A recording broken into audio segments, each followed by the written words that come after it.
Nagaan isinifatu akkam jirtu kabajamtoota hordoftoota keenya sagantaan kun sagantaa fayyaa Dr. Rakoo jedhu karaa ETV Afaan Oromoo simbiraan geenyudha. Karaa channel ETV Afaan Oromoo dilbata guyyaa sa'aatii 5 hanga 6 akkasumas immoo irra deebiidhaan kibxata galgala sa'aatii 12 hanga 1tti kan simbiraan geenyu sagantaa fayyaa Dr. Rakoo jedhudha. Egaa sagantaan fayyaa Dr. Rakoo dhimmoota garaagaraa dhimmoota fayyaa wal qabatan kanneen akka fayyaa waliigalaa, fayyaa daa'immanii, fayyaa dubartoota ulfaa, odeeffannoowwan fayyaa xiinsammuutiin wal qabatanii fi akkasumas odeeffannoowwan fayyaa garaagaraa kan isin biraan geenye yeroo ta'u, egaa sagantaa keenya irraati barumsa guddaa barachaa akka jirtan, waan guddaa akka argachaa jirtan abdii guddaan qaba. Egaa sagantaa keenya keessatti keessummoota garaagaraa isiniif dhiyeessine akkasumas immoo dhimmoota fayyaa garaagaraa ijoo ta'an irratti haasaa tureera. Aras immoo bifa addaatiin sagantaa Dr. Rakoo jalqabuudhaaf dhiyaadheen jira. Gaaffii namoota baay'eetiin namoonni baay'een karaa miidiyaalee hawaasummaatiin akkasumas immoo bilbilaan kanarratti otoo nuuf dubbattee gaariidha kan jedhuun baay'inaan gaaffii namoota hedduu waan ta'eef keezii tokko irratti waliin haasa'uudhaaf hin dhufee jira. Kanaaf hanga xumura sagantaa keenyatti na hordofaa isiniin jedha. Sagantaa kana qopheessuudhaan kan isin waliin turu Dr. keessan Dr. Naafiyaa Argeetudha. Nu waliin tura. Egaa kabajamtoota hordoftoota keenyaa egaa gaaffii namoonni hedduun gaafatan keessaa tokko yeroo baay'ee mana yaalas yeroo yaallus kan dhufanii dhukkubbii jilbaa namoonni hedduun dargaggoota dabalatee akkasumas immoo namoota umuriin isaanii illee waggaa 50 ol ta'e waggaa 30 ol ta'es baay'inaan yeroo isaanitti waa'ee dhukkubbii jilbaa himatan yookiin immoo dhukkubbii jilbaa haasaan ilaala jechuudha. Mee dhukkubbii jilbaa yookiin knee pain kan jennu kana maalidha? Sababa maalirraan kan ka'e namatti dhufuu danda'a? Maaltu jilbi namaa akka dhukkubu nama godha kan jedhus waliin kaafne ilaalla jechuudha. Egaa gara dhukkubbii jilbaa totoon seenin dura jilba keenya fakkeenyaaf jilba yeroo jennu baay'een keessan beektu jibla kan jedhu jira.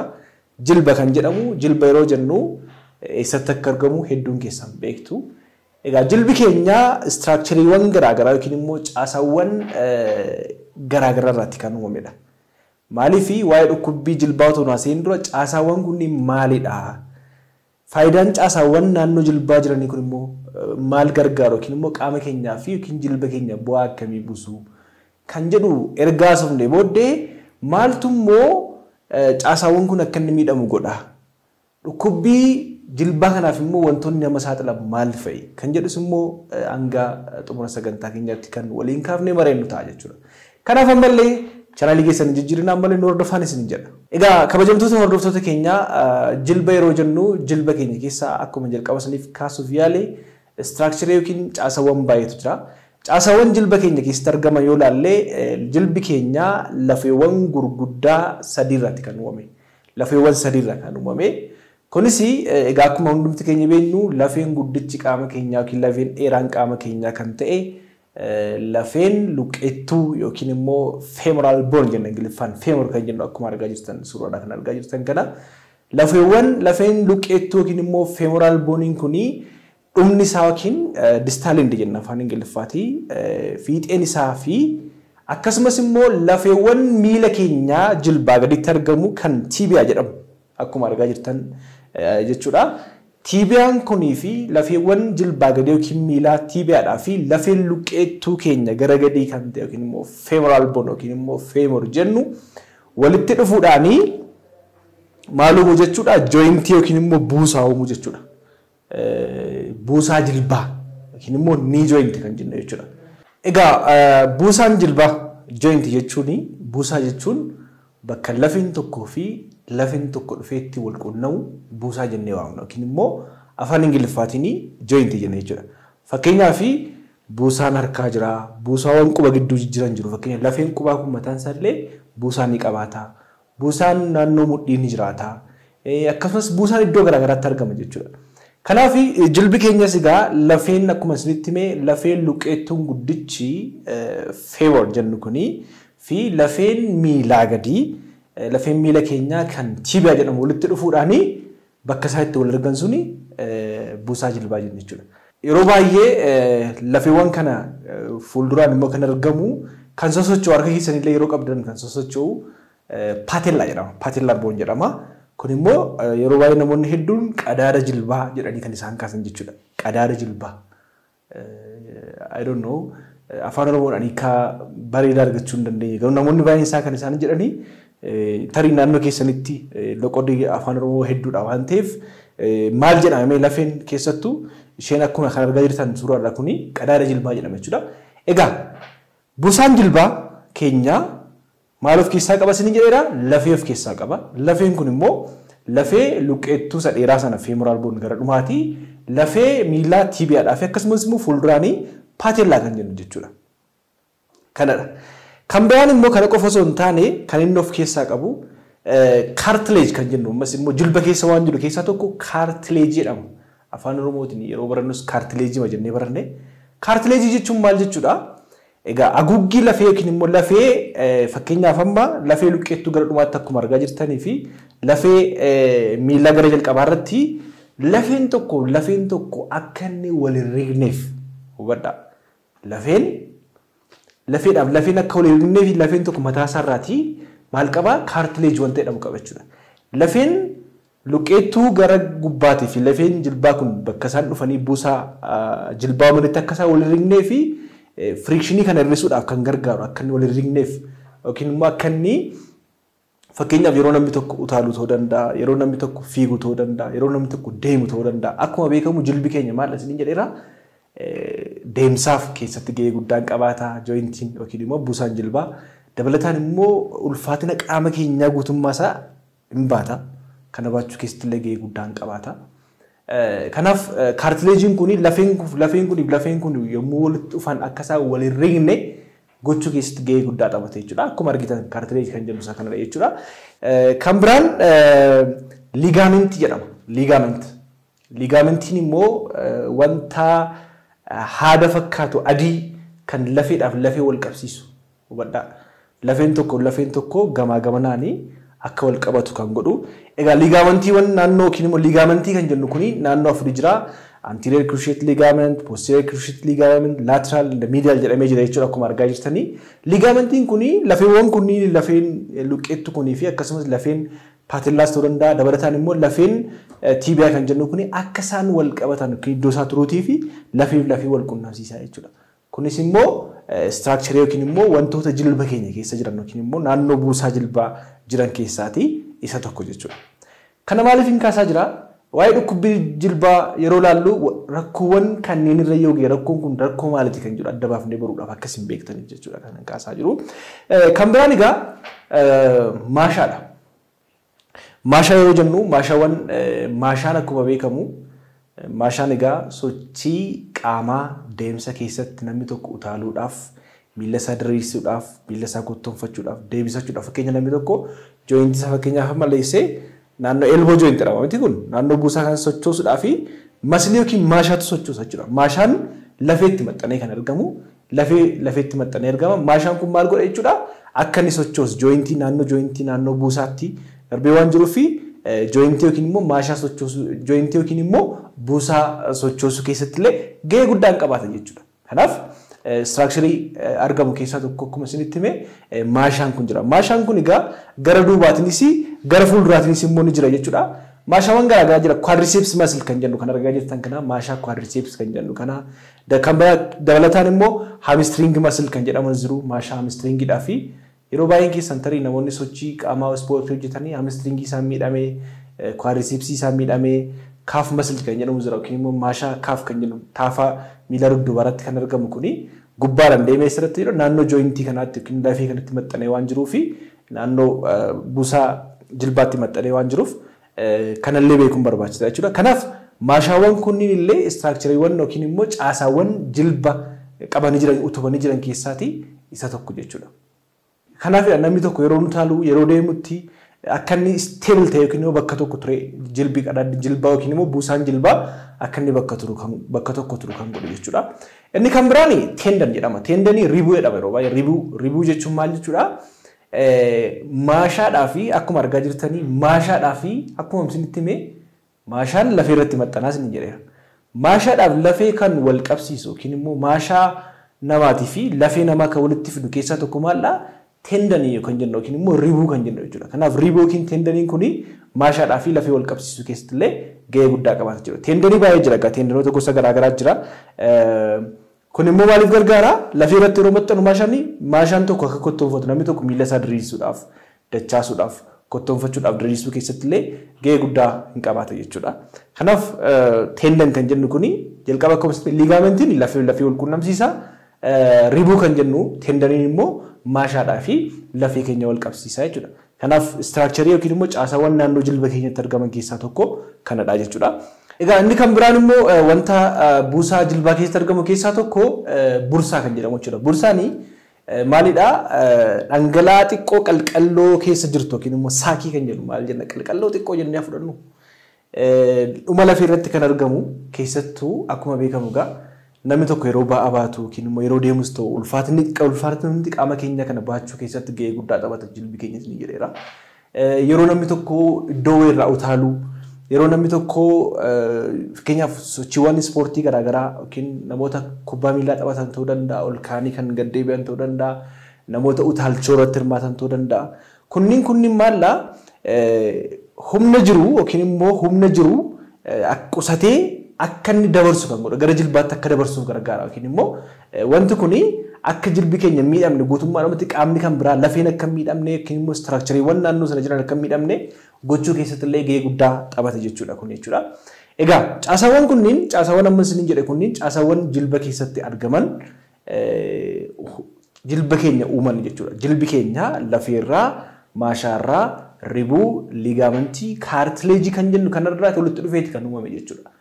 Kanaaf rakkoon tokko wantoota kanarra ga'ee jennaan fakkeenyaaf ligaamentiis ta'uu danda'a, ribuu ta'uu danda'a, maashaa ta'uu danda'a, lafee ta'uu danda'a, kaartileejii irra ga'ee jennaan rakkoon achirra ga'ee jennaan dhukkubbiin jilbaa nama mudachuu danda'a jechuudha. Dhukkubbii jilbaa nama mudachuu danda'a. Dhukkubbiin jilbi namaa callisee nama dhukkubu rakkoo wayii yoo jiraatedha. Waan ta'ee jira rakkoo wayii jira. Tariitii haala itti fayyadamaa jirtu, haala itti sochii qaamaa gochaa jirtu, haala itti deemaa jirtu, wanta itti gochaa jirtu sirrii miti isin jechuu danda'a. Kan biraan immoo wanti biraa yookiin immoo qaamni biraa bakki irraa galee si miidhaa jira waan ta'e kan jedhu sitti himuu danda'a. Bakki irraas yookiin immoo lafeen cabeessuu danda'a wantoonni garaagaraas uumamanii ta'uu danda'a jechuudha. Kanaaf gabaabadumatti dhukkubbi jilbaa kan dhufuu danda'u istiraakchariiwwan yookiin immoo caasaawwan kan amma isin eeraa ture kanarraa kan ka'e kan dhufudha jechuudha. Kanaaf maaltu dhukkubbi jilbaa fida? Dhukkubbii buusaa jilbaa yookiin nii peenii kan fidu maali? Jennee yoo ilaalle tokkoffaa irratti fakkeenyaaf rakkoo gabaabadumatti akka waliigalaatti yoo ilaalle haala malee itti fayyadamuurraa kan ka'e dhufuu danda'a. Haala malee itti fayyadamuurraa kan ka'e dhufuu danda'a. Tokko haala malee fayyadamuudha. Overuse kan jennu tokko sadha. Lammaffaan immoo sababa kulkula jilba keessoo jilbaa sababa garaagaraa kan kulkuluu danda'a. Arthritis kan jennu. Arthritis jechuun maal jechuudha? Sababa jointiin yookiin immoo buusaan jilbaa kulkuluurraan kan ka'e kan dhufu. Buusaan jilbaa maaliif kulkulu yookiin immoo osteoarthritis kan jennu sababa irraa kan ka'e dhufa kan jedhu gara dhumaa irratti kaafnee kan waliin haasofnu jechuudha. Inni kan biraan immoo injury kan jennu yookiin immoo sababa balaa garaagaraa irraa kan ka'e. Fakkeenyaaf amma balaa konkolaataa irraa kan ka'e ta'uu danda'a. Namni tokko kufuurraan kan ka'e ta'uu danda'a. Lafeen cabuu danda'a. Ligaamentiin cituu danda'a yookiin immoo ribuu kan jennu ribuuwwan kunis cituu danda'u. Lafeen fuulduraa paatellaa kan jennu yookiin lafeen luqqeettuu cabuu danda'a. Wantoota garaagaraa kan ka'e illee fakkeenyaaf maashaan illee miidhamuu danda'a. Maashaadhaaf lafee kan wal quunnamsiisu tendon yookiin ribuu kan jennu kunis miidhamuu danda'a. Sababa kanarraan kan ka'e kan dhufu jechuudha. Overuse kan jennu fakkeenyaaf amma tendinitis, bursitis kan jedhaman jiru keessiiwwan akkasii. Fakkeenyaaf amma garmalee haalli utaalcha keenyaa akkaataan kufaatii nama tokkoo akkaataa namni tokko itti sochii qaamaa hojjetu illee fakkeenyaaf sochii qaamaa yeroo hojjetu namni tokko akkamitti hojjeta. Yeroo namoonni iddoo garmalee fagoo irraa utaalanii gadi bu'an immoo yeroo sanatti ta'uu danda'a. Dhiiticharraan kan ka'e ta'uu danda'a.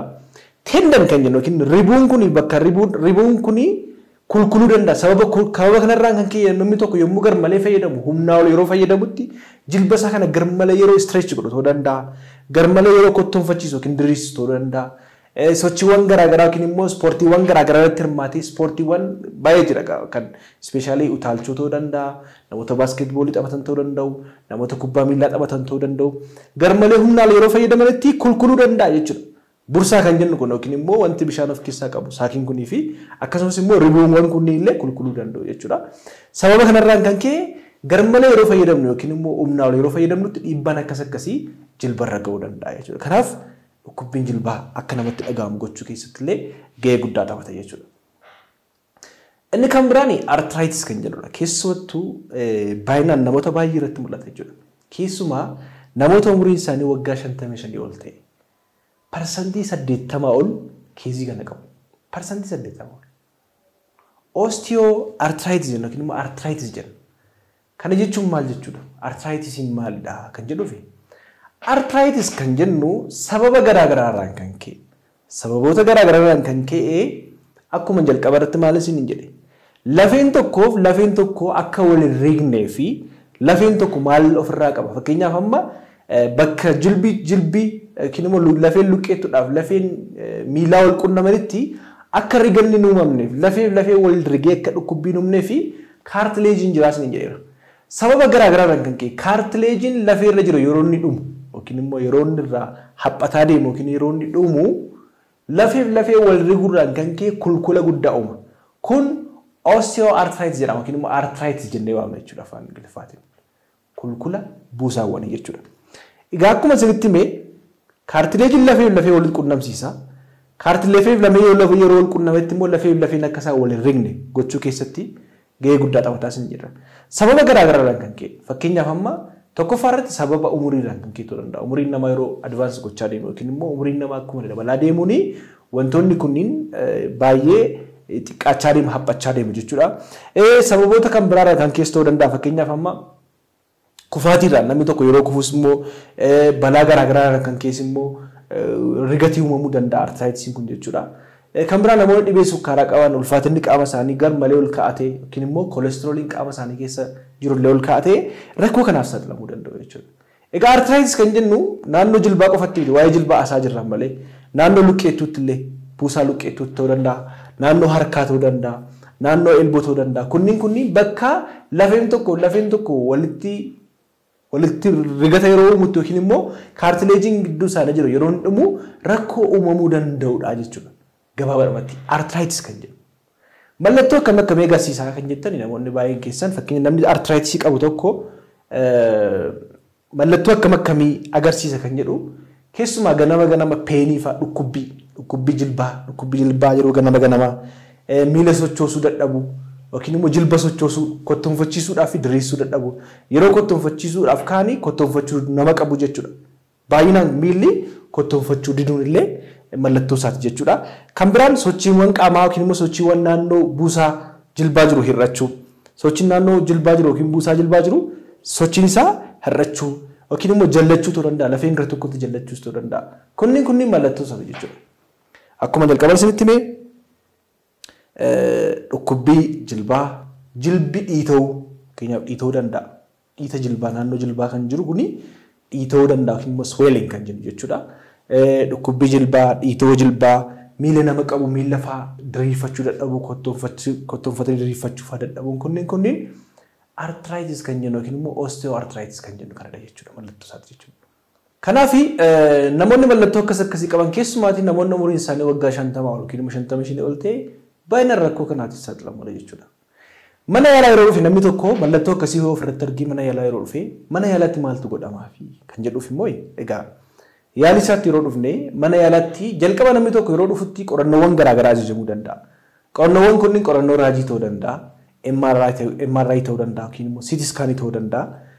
Qorannoowwan kun ilaalamanii lafeewwan kunniin akkamidha kaartileejiin sun dhumeera moo dhume arthritis qabu kan jedhuuni ilaalama jechuudha. Erga ilaalamee booddee yaaliin barbaachisu kennamu. Yaaliin kunniin yaaliin gosa garaagaraa kennamuufii danda'a nama kanaaf. Fakkeenyaaf anti peeniin yookiin immoo peenii dhukkubbiidha waan ta'eef dhukkubbii sana kan dhaabsisu yookiin hir'isu yookiin gadi buusu qorichoonni ogeessa fayyaatiin ajajamanii kennaman jiru.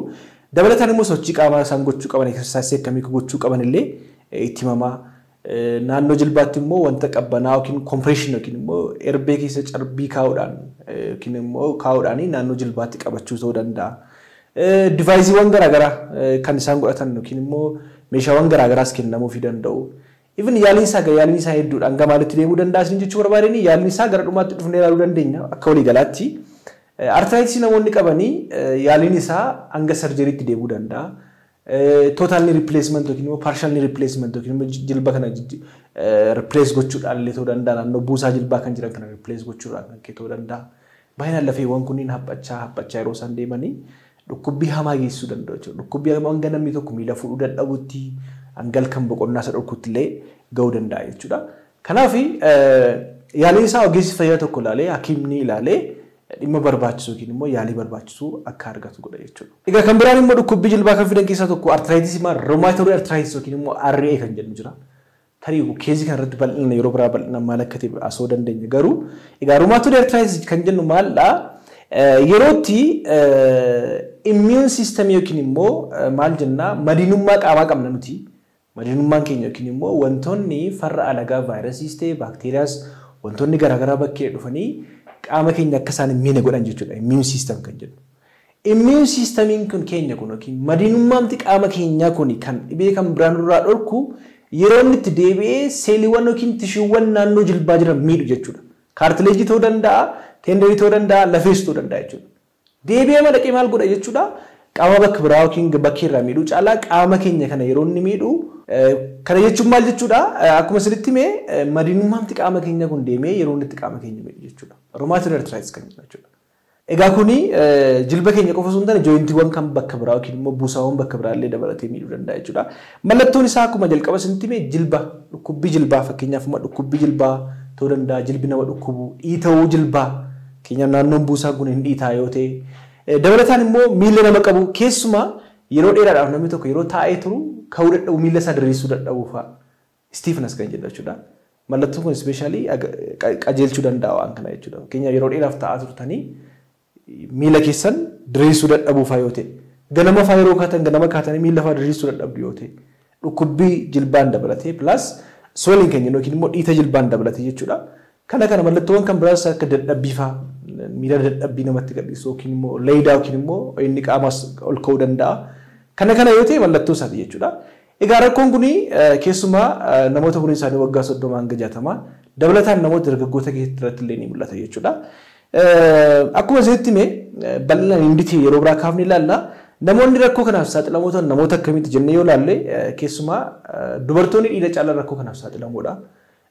Akkasumas immoo namoota tamboo aarsanii fi maatii keessaa rakkoo akkasii namni qabu yoo jiraate maatii keessaa kanaan dura rakkoo akkasii qabu yoo jiraate illee abbaa haadha yookiin immoo akaakayyuu fa'aa yoo ta'e rakkoon ijoolleen irraa dhaluun isaa guddaadha jechuudha. Kanaaf dhukkubbii jilbaa wantoota fiduudhaan yookiin immoo wantoota dhukkubbii jilbaa fidan yookiin immoo dhukkubbii buusaa kan iddoo biraallee dabalatee jechuudha. Fidan keessaatii tokko akkuma isinitti hime romaatorii artiraayitis kan jennu kanallee dabalata jechuudha. Egaa romaatorii artiraayitis kan jennu kanaaf mallattoo yoo namni tokko yoo fudhatte argee mana yaalaa yeroo dhufutti bakka qorannoon ga'aa yookiin sirrii godhamuu danda'utti maaltu godhama?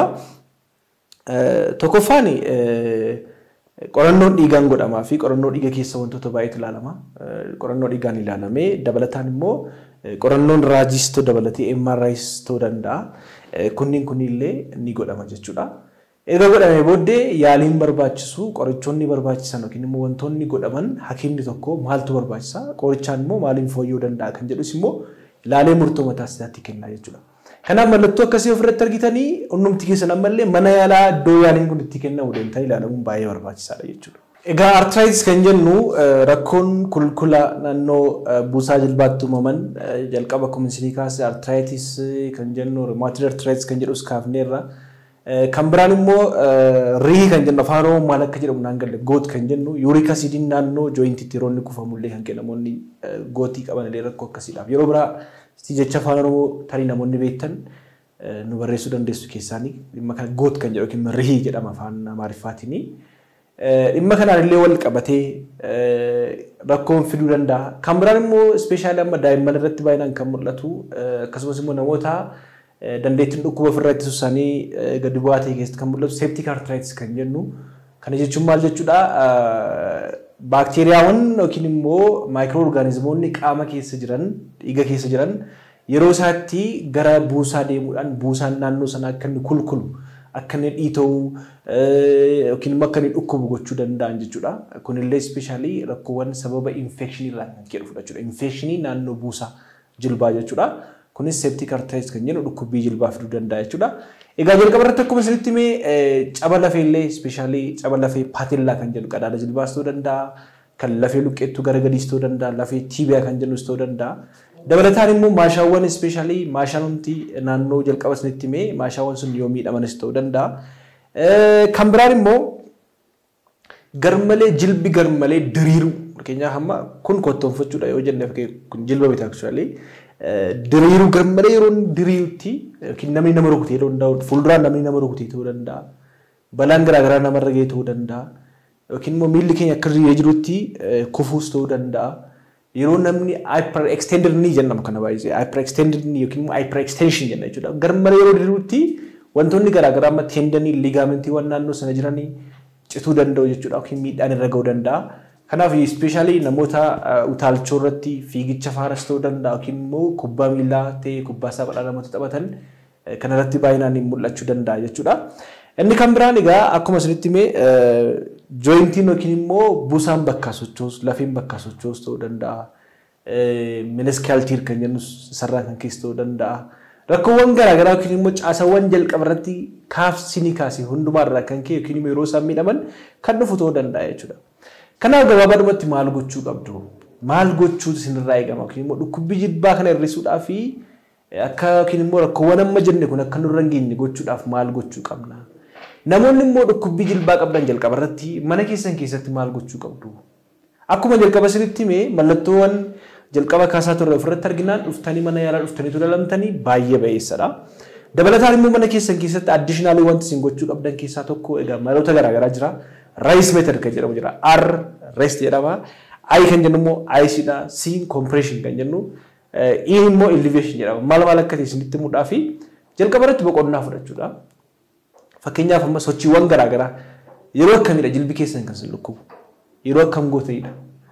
Sochiiwwan gootan sana yookiin immoo jilbi keessan sin dhukkuba yookiin immoo sochiiwwan akkamii yeroo gootan jilbi keessan sin dhukkuba. Kanaaf sochiiwwan sana irratti yeroodhaaf boqonnaa fudhachuun baay'ee barbaachisaadha. Yoo akkam gootan miilli keessan kan sin dhukkuban jedhu adda baastanii baruun baay'ee barbaachisaadha. Inni kan biraan ice compression kan jennu kana jechuun maal jechuudha? Erbee yookiin immoo carqii keessaa cabbii kaa'uudhaan cabbii yookiin cabbii kaa'uudhaan daqiiqaa 15 hanga 20 especially dhukkubbii yeroo yookiin kuftanii ta'uu danda'a. Sababa garaagaraa kan kiyyamu rakkoon sin irra ga'u maal gootu daqiiqaa 15 hanga 20 sa'aatii tokkoon naannoo jilbaatti qabuunis baay'ee dhukkubbiin sun akka inni gadi bu'u yookiin hir'atu gochuu danda'a jechuudha. Kan biraan immoo faashaadhaan hidhachuus ta'uu danda'a. Compression kan jennu akka inni compressed ta'u gochuudhaan faashaadhaan ogeessi fayyaa yookiin immoo namoonni beekan hidhuu danda'u. Dabalataan immoo sin dhukkuba taanaan jilba keessan yeroo ciistan jala isaa boraatii godhachuudhaan elevation ol kaasuudhaan yookiin immoo naannoo sadarkaa onneetiin olitti ol kaasuudhaan elevate godhan yookiin immoo ol kaasanii ciisuun illee baay'ee gorfama jechuudha. Namoonni rakkoo kana qabdan kana fayyadamuu hin dandeessu jechuudha. Walumaa galatti garuu ofirraa ittisuudhaaf maal gochuu wayyaa maal gochuu qabdu? Tokkoffaan wantoota fakkeenyaaf yeroo sochii qaamaa ispoortii gosa ispoortiis ta'uu danda'a. Hojiiwwan garaagaraa rakkoo kanaaf kan sin saaxiluu danda'u yookiin jilba keessatti balaa geessisuu danda'u. Fakkeenya namoota mootora baayikii ta'uu danda'a, mootora oofan ta'uu danda'a. Namoota konkolaachisan daashboordii wajjin akka walitti hin buuneef jilbi yeroo baay'ee beeltii godhadhaa jedhama mitiire yookiin immoo hidhannoo hidhadhaa jedhama hidhannoo hidhachuu. Meeshaawwan yeroo sochii qaamaa gootanis ta'ee yeroowwan hojiiwwan riskii garaagaraatiif sin saaxilu kana hojjettan wanta sin protect gochuu danda'an protectivii kanneen fayyadamuun baay'ee barbaachisaadha jechuudha. Dhukkubbiin sin rajatan boqonnaa fudhachuunis baay'ee barbaachisaadha. Sochii qaamaatuun godhin dura fakkeenyaaf amma yeroo baay'ee mana jiimis ta'ee yookiin sochii qaama yeroo gootan takkuma utaalchoo sun ta'e qaama ho'ifachaa qaama stretch gochaa. Qaamni jalqaba erga stretch gootan yookiin immoo erga ho'ifattanii booddee sochiiwwan qaamaa gurguddaa illee hojjechuu jechuudha. Fakkeenyaaf namoonni baay'een akkuma deemanii galaniin takkumaan wantoota gurguddaa kaasuu barbaadu yookiin sochiiwwan qaamaa jajjaboo gochuu barbaadu. Kun immoo dhiibbaa guddaa geessisuu danda'a waan ta'eef sochii qaamaa dura stretching exercise yookiin immoo warm up illee gochuun baay'ee barbaachisaadha. Dabalataan isa qofa osoo hin taane erga sochii qaamaa gootanii booddee illee stretching exercise yookiin immoo qaamni keessan akka inni stretch godhu yookiin immoo warm up kan jedhu kanallee hojjechuun baay'ee barbaachisaa jechuudha. Keessumaa atileetota namoota utaalchoo irratti hirmaatan ta'uu danda'a. Mootora baayikii namoota oofan ta'uu danda'a. Namoota iddoo garaagaraa yookiin immoo wantoota jilba involve godhan sochiiwwan jajjaboo jilba keenya akka fayyadamnu kan godhan irratti hirmaatan kana keessumaa dagachuun qabdan jechuudha. Gabaabumatti wantoota akkasii gochuudhaan yookiin immoo wantoota nama siin jedhee gochuudhaan of eeggannoo gochuun danda'ama. sochii qaamaa gochuu, sochii qaama sagantaa ta'e gochuu, ulfaatina qaamaa garmalee maaliifii ulfaatinni qaamaa guutummaa jilbara yeroo dhiibbaa geessuu danda'a waan ta'eef ulfaatina qaamaa garmalee yookiin immoo ol kaallee hir'isuun baay'ee gaariidha. Egaa jilbi keenya sababoota kanarraan kan keenya dhukkubuu danda'a waan ta'eef of eeggannoo guddaa gochuun barbaachisaa jechuudha. Egaa kabajamtoota hordoftoota keenya egaa jilbi keenya maaliif nu dhukkubaa? Sababa maalirraan kan keenya dhukkubaa? Istiraakchariiwwan akkamii yookiin immoo caasaawwan akkamiitu immoo jilba keenya keessatti argama? Kanaaf immoo of eeggannoowwan akkamii gochuu qabna? Dhibeewwan baay'ee kaafneerra fakkeenyaaf amma artiraayitisii, rheumatoid artiraayitisii kan jennu kanas immoo haayilaayitili ilaaluudhaaf yaalleerra. Rakkoo kanaaf kan nama saaxilu maali kan jedhu ilaalleerra. Kanaaf of eeggannoo guddaa gochuun baay'ee barbaachisaadha. Maaliif ulfaatinni qaama keenyaa, sochii qaama keenyaa keessatti jilbi keenya gahee guddaa qaba waan ta'eef of eeggannoo barbaachisu eeggachuu gochuun baay'ee gaariidha jechuudha. Egaa kabajamtoota hordoftoota keenyaa sagantaan guyyaa irraatii fi keessumaa waa'ee dhukkubbii jilbaa ilaalchisee qabadhee isiniif dhiyaadhe kana fakkaata. Sagantaa keenya irraatii barumsa guddaa akkasiin baratan abdii guddaan qaba. Torban yeroo biraa sagantaa biraatiin hangalutti deemnutti nagaan nuuf turaa isiniin jedha. Sagantaa kana qopheessuudhaan kan isin waliin ture Dooktara keessan Dooktar Naafii Argeetudha. Sagantaan immoo sagantaa Dooktara koodha. Fayyaan nabina.